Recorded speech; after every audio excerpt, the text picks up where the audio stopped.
Jocelyne Furet est la sœur cadette de Jeannette, 78 ans. Par pudeur, elle n'a pas souhaité apparaître à l'image.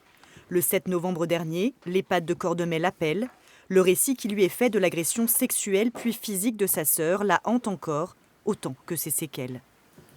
Elle mange ce qu'elle peut parce qu'elle n'a plus de dents. Et pareil, le coup de poing, je pense qu'elle a dû lui arracher les dents. Et là, elle s'est vraiment pris des coups violents dans la figure. Jeannette est atteinte de la maladie d'Alzheimer.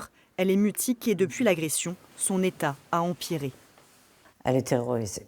Vous regardez ses yeux, vous voyez la peur dans ses yeux. Vous ne voyez jamais une autre expression que ça. L'agresseur est un résident souffrant de troubles mentaux. Au moment des faits, personne à l'EHPAD n'a fait de signalement. Contactée, la directrice de l'établissement n'a pas souhaité s'exprimer.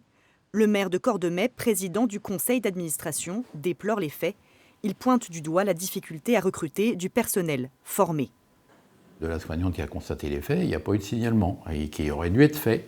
Bon, mais je dis et je redis qu'il y a tellement de turnover parce que c'est compliqué de trouver. Vous avez des gens qui viennent travailler une semaine et au bout de la semaine, ils vous disent « nous, on n'en peut plus, on ne vient pas demain ».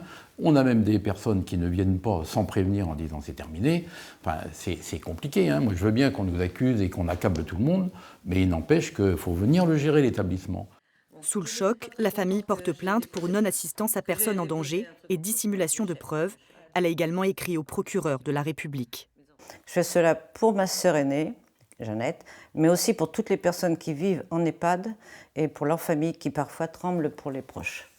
Je pense qu'on ne doit pas être tout seul quand on met une personne en EHPAD à avoir peur que ça se passe mal. L'EHPAD de Cordemais n'en est pas à son premier fait divers.